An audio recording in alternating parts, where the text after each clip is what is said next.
العالمین والعاقبۃ للمتقین والصلاة والسلام علی سید الانبیاء وخاتم المرسلین وعلی آلہ واصحابہ اجمعین، اما بعد۔ بخاری شریف جلد نمبر 1 صفحہ نمبر 308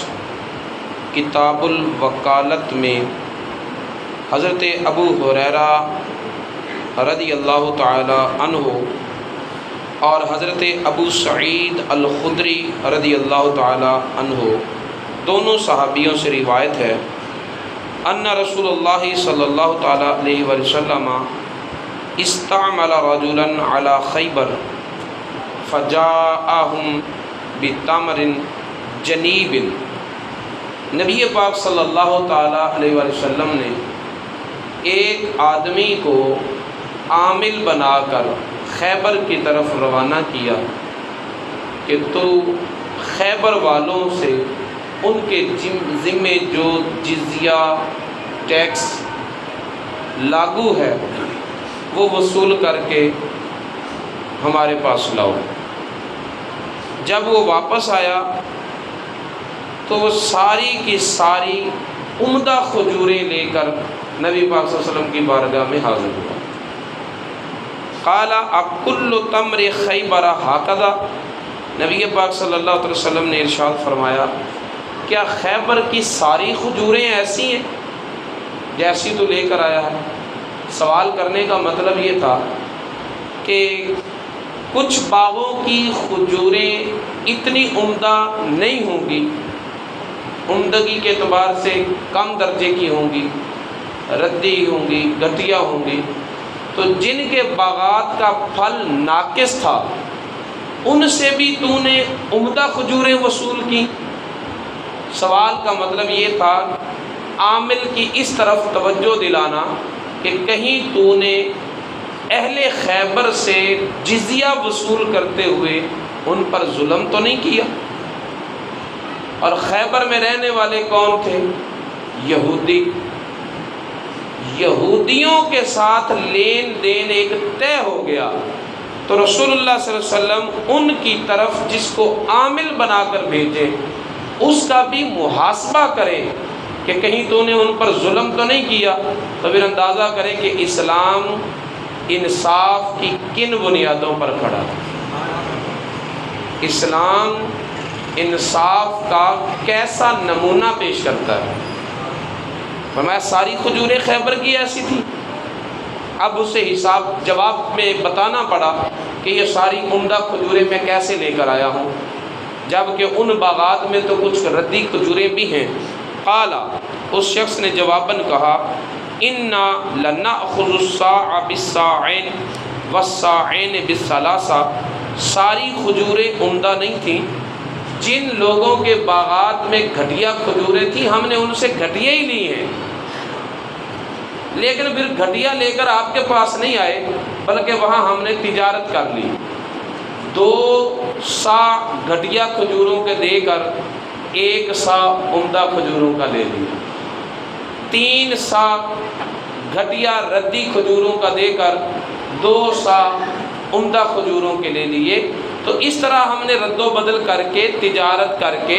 لین دین طے کر کے ان سے میں نے صرف اتنا ہی وصول کیا ہے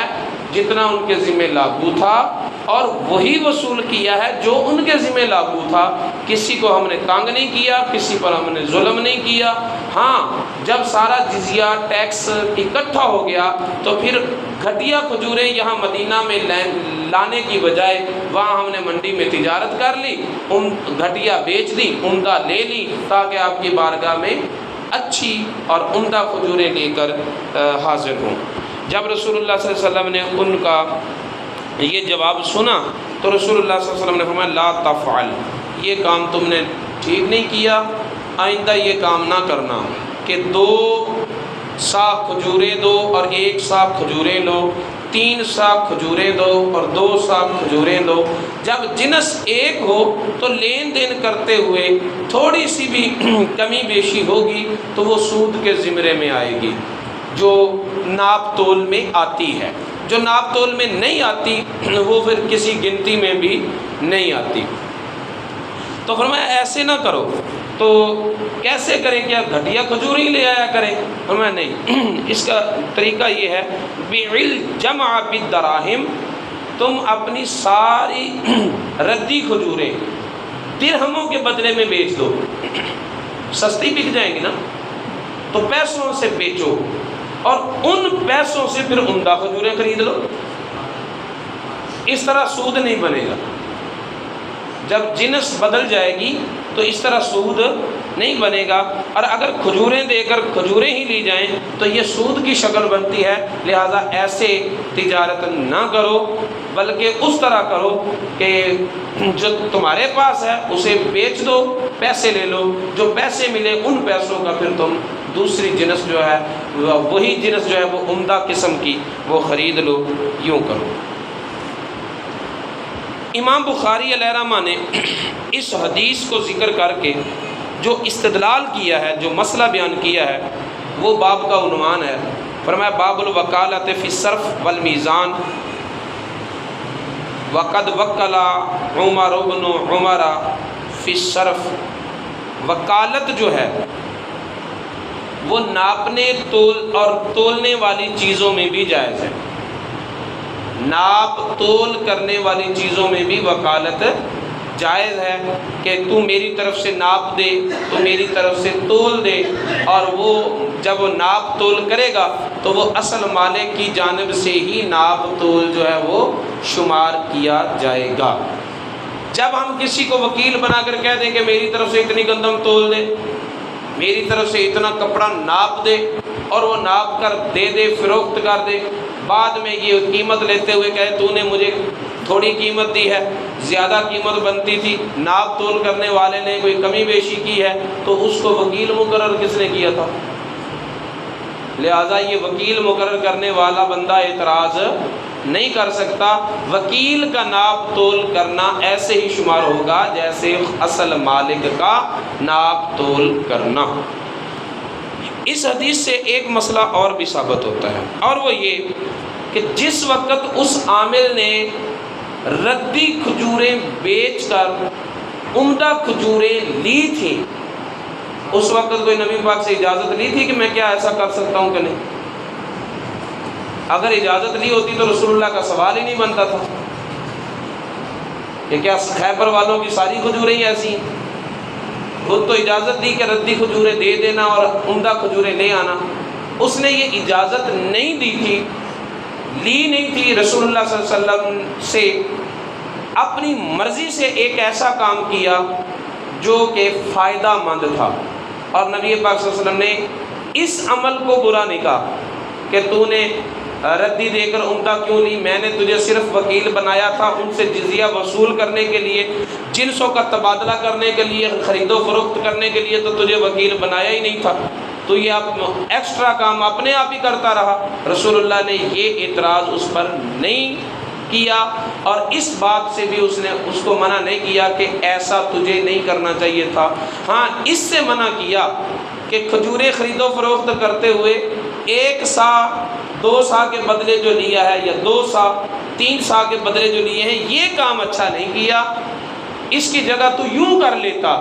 کہ اپنی ساری کھجوریں پیسوں کے بدلے بیچ دیتا، پھر ان پیسوں سے دوسری کھجوریں خرید لیتا۔ یہ نیا طریقہ بتا کر رسول اللہ نے مہر لگا دی کہ جو تو نے کیا ہے نا وہ ٹھیک کیا، جس سے یہ پتہ چلا کہ وکیل کو اتنا اختیار ہوتا ہے کہ وہ اپنے موکل کے فائدے کا کام اس کی اجازت کے بغیر کر لے، لیکن موکل کے فائدے کا کام اپنے فائدے کا نہیں، ٹھیک ہے؟ ایسے کام کرنا کہ جس میں موکل کو دھوکہ ہو اور اپنا وہ فائدہ، یہ خیانت ہے۔ وکیل ایک طرح کا جو ہوتا ہے وہ امین ہوتا ہے، تو جب وہ اپنے موکل کے فائدے کے خلاف یا اپنی غرض کو مد نظر رکھ کر کوئی اقدام کرتا ہے اس کا اپنا فائدہ ہو یا نہ ہو، موکل کا نقصان ہو یا نہ ہو، خیانت کی طرف اس نے قدم اٹھا لیا تو ایسا کرنا پھر اس کے لیے جائز نہیں۔ یہ باب علیحدہ طور پر امام بخاری نے اس کے ساتھ باندھا بھی ہے، اور اس کا نام یہ رکھا ہے اذا ابصر الراعی او الوکیل شاۃ تموت او شیئا یفسد ذبح واصلح ما یخاف الفساد۔ اور اس باب کے تحت انہوں نے حدیث ذکر کی ہے نافع سے۔ نافع کہتے ہیں کہ میں نے ابن کعب بن مالک سے سنا ہے، اور وہ اپنے والد کعب بن مالک سے روایت کرتے تھے کہ انہ کانت لہو غنم، ان کی کچھ بکریاں تھیں، ترعی بسلع، جو کہ سلع یہ مدینہ منورہ کے قریب ایک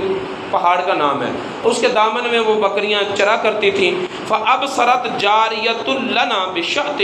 من غنمنا موتا، تو ہماری ایک لونڈی تھی، اس نے دیکھا بکریوں میں سے ایک بکری تھی جو کسی وجہ سے گر پڑی، اور قریب تھا کہ وہ بکری مر جاتی، یعنی وہ بکری جو تھی وہ مرنے کے قریب تھی۔ فکسرت حجرا، اس نے جلدی سے ایک پتھر توڑا، یعنی پتھر پکڑا اور اس کو ایک طرف سے توڑ کر نوک دار دھاری دار اس کا بنایا۔ فذبحتها به، اور اس پتھر کے ساتھ اس بکری کو ذبح کر دیا۔ فقال لهم لا تاکلوا، جب اس لڑکی نے، اس لونڈی نے اس بکری کو مرنے کے قریب تھی اسے ذبح کر دیا، تو مالک کی اجازت نہیں لی، خود ہی فیصلہ کر دیا، ذبح کر دیا۔ مالک نے اب کیا کہا؟ لا تاکلوا، اس کا گوشت نہ کھانا، حتی اسأل النبی صلی اللہ علیہ وسلم او ارسل الی النبی صلی اللہ علیہ وسلم من یسألہ، یہاں تک کہ میں خود نبی پاک سے پوچھ لوں یا کسی بندے کو بھیجوں اور وہ رسول اللہ صلی اللہ علیہ وسلم سے پوچھ لے کہ کیا اس بکری کا گوشت کھایا جا سکتا ہے، مرنے کے قریب تھی اسے ذبح کر لیا گیا، تو کیا اس کا گوشت کھایا جا سکتا ہے؟ وَإِنَّهُ سَأَلَ النَّبِيَّ صلی اللہ علیہ وسلم عن ذَلِكَ او ارسل، تو اس نے خود نبی پاک صلی اللہ علیہ وسلم سے پوچھا یا کوئی بندہ بھیجا اور اس قاصد سے پوچھا کہ یا رسول اللہ اب اس کا گوشت کھائیں یا نہ کھائیں۔ فَأَمَرَهُ بِأَكْلِهَا، تو نبی پاک صلی اللہ علیہ وسلم نے فرمایا کہ اس کا گوشت کھانا جائز ہے، اس کا گوشت کھا لو، اس کا گوشت کھانا جائز ہے۔ اس حدیث مبارکہ سے امام بخاری علیہ رحمہ نے یہ استدلال کیا ہے کہ اذا ابصر الراعی، جب چرواہا دیکھے، اول وکیل یا وکیل دیکھے، شاطن تموت، بکری مر رہی ہے، او شیئا یفسد، یا کوئی چیز جو ہے وہ ضائع ہو رہی ہے، جو کوئی چیز جو ہے وہ برباد ہو رہی ہے، ہلاک ہو جائے گی، تو ذبح، اس بکری کو ذبح کر دے۔ وَأَصْلَحَ، یا بکری کے علاوہ کوئی اور چیز ہے جو ہلاک ہو رہی ہے تو اس کو بچا لے ہلاکت سے، اس کی اصلاح کر دے۔ ما یخاف الفساد، جس کے فاسد اور خراب ہونے کا خطرہ اور اندیشہ ہے اس کو بچا لے۔ فی الوقت، فوری طور پر اسے اجازت لینے کی ضرورت نہیں ہے، اپنے موکل سے یا اپنے مالک سے اجازت کے چکروں میں پڑتے پڑتے نقصان ہو جائے گا، وہ اجازت کے بغیر ہی کارروائی ڈال دے، اس کے لیے جائز ہے، ٹھیک ہے۔ اور ایسا کرنا، اتنا اختیار چرواہے کو، ملازم کو، وکیل کو، نوکر کو، گھر میں کام کرنے والوں کو اتنا اختیار ہوتا ہے کہ جب دیکھیں کہ مالک کا نقصان ہو رہا ہے تو اس کو نقصان سے بچانے کے لیے، اس کے فائدے کی خاطر بغیر اجازت کے کوئی قدم اٹھائیں تو اٹھانے کی انہیں اجازت ہے۔ وکیل کو بھی، ملازم کو بھی، نوکر کو بھی، گھر میں کام کاج کرنے والوں کو بھی، مزدوروں کو بھی یہ حادثاتی طور پر اجازت لینے کی ضرورت نہیں، وہ اپنے طور پر اب ایسا قدم اٹھا سکتے ہیں۔ یہ استدلال کیا ہے امام بخاری علیہ رحمہ نے۔ اس حدیث سے کچھ مسائل اور بھی ثابت ہوتے ہیں، اور وہ یہ، عورت کا ذبح کرنا جائز ہے۔ یہاں ایک لونڈی نے ذبح کیا نا بکری کو، اور ائمہ احناف فقہائے کرام نے اس بات کی وضاحت کی ہے کہ ضرورت کے موقع پر ہی نہیں، بغیر ضرورت کے بھی اگر عورت ہے یا نابالغ بچہ ہے وہ کسی جانور کو ذبح کرتے ہیں، شرط یہ ہے کہ وہ ذبح کرنے کا طریقہ جانتے ہو، ذبح کرنے کا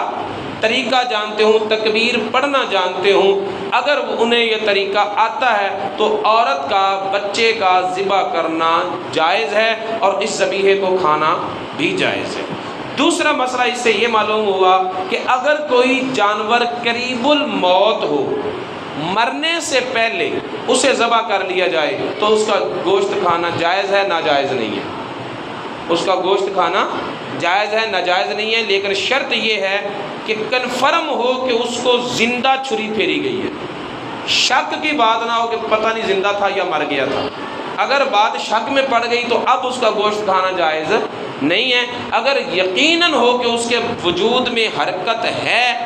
زندہ ہے، تڑپ رہا ہے اور زندہ کو چھری پھیر دی گئی تو اس کا گوشت کھانا جائز ہے۔ تیسرا اس سے مسئلہ یہ معلوم ہوا کہ اگر کوئی پتھر سے ایک جانور کو ذبح کرے تو یہ ذبح کرنا بھی جائز ہے، بشرطے کہ پتھر دھاری دار ہو، چھری کی طرح کاٹنے والا تیز ہو۔ ٹھیک ہے، یہ پہاڑی علاقوں میں اس طرح کے نوکیلے پتھر ہوتے ہیں، جیسے کہ اس حدیث میں ہے کہ اس نے پتھر توڑا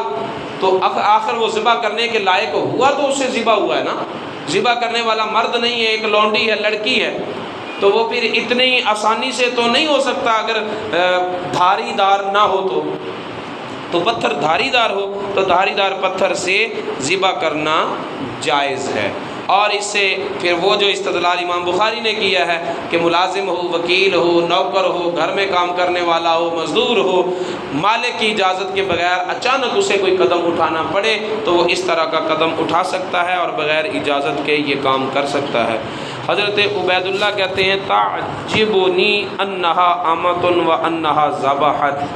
یہ حدیث کے راویوں میں سے ایک راوی ہے، وہ کہتے ہیں کہ مجھے اس بات نے بڑا حیران کیا کہ وہ عورت تھی، لڑکی تھی، اور لڑکی نے ذبح کر دی۔ یعنی عام طور پر عورتیں خون سے ڈرتی ہیں، خوفزدہ ہوتی ہیں، نفسیاتی طور پر وہ گھبراتی ہیں، اتنی ان کے اندر سکت اور ہمت اور جرت نہیں ہوتی، تو بڑی جرت والی لڑکی تھی جس نے ذبح کر لیا اور بکری کو مردہ ہونے سے بچا لیا اور فی الفور فیصلہ کیا، تو بہت اچھا کیا۔ یہ بات مجھے بڑی تعجب انگیز، حیرت ناک لگی۔ اللہ رب العزت کی بارگاہ میں دعا ہے کہ وہ ہمیں نبی پاک صلی اللہ تعالیٰ علیہ وسلم کی تعلیمات کو سیکھنے اور ان پر عمل پیرا ہونے کی توفیق